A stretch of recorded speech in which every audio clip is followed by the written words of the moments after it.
At Nagico, the things that matter to you matter to us. Like your boat when you're at sea and you get away from everything. Your home and the security of your daughter's things. And the car that you've had for too long, but after all these years, you just can't let go. At Nagico, we're about much more than just insurance. We're about the big things and the small things that mean everything. Countries making up CARICOM must stand up with one voice on international and regional issues if these nations are to be considered globally relevant. That is the view of Jamaican Member of Parliament with the People's National Party, Lisa Hanna.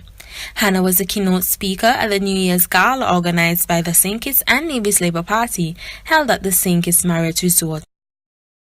You see, one of the things that concerns me dearly, not only about my own country, but it is the fact that we have to speak as one voice if we are going to remain globally relevant as countries and as a region. And so we have to have the courage to do that. We have to have the courage to speak as one voice. We have to press for the removal of the obsolete and failed U.S. embargo against Cuba. Ms. Hanna criticized Caribbean nations that abstained from voting on the United Nations resolution on the decision by U.S. President Donald Trump to recognize Jerusalem as the capital of Israel. The decision by the U.S. has sparked fresh war and conflict in the Middle East between the Palestinians and Israel, and the UN resolution sought to condemn the decision. According to media reports, some Caribbean countries, including St. Kitts and Nevis and Hanna's native Jamaica, abstained from voting. Hanna condemns this action. We must never allow veiled or unveiled perceived threats to push us to corners that we cannot get out of. Retreating from taking decisions on principle must never be our preferred option as Caribbean nationals.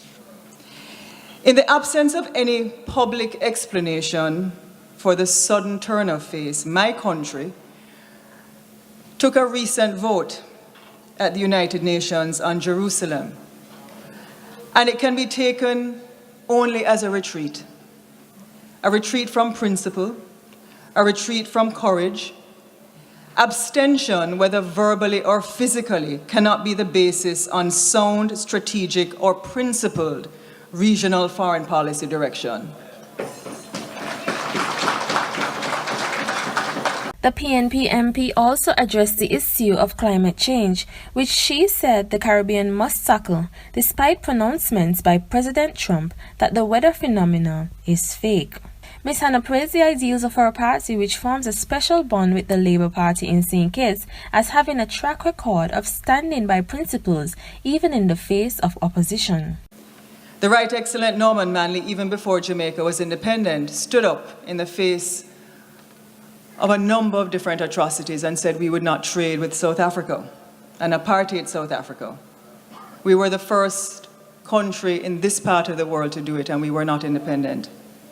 Since then, the policies of my administration, the fraternal administration and party of your party, has been founded on principles of non-alliance, respect for all the sovereignty of nations, and respect of human rights and citizens, no matter where you come from, where you live, what country, or how much money you have.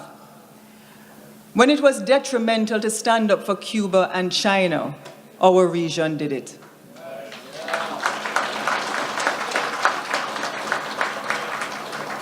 And Michael Manley showed unrelenting support and led a united front with Trinidad and Tobago, Guyana, and Barbados to establish diplomatic relations with Cuba in 1972. We were the first again as a region to do it in the Western Hemisphere. Ms. Hanna also called for CARICOM to stand against the policy of multilateral groups and the international community that continue to use the income per capita criteria to determine whether a country can receive aid, grants, and concessional loans. I am Chantel Rochester for SKN Newsline.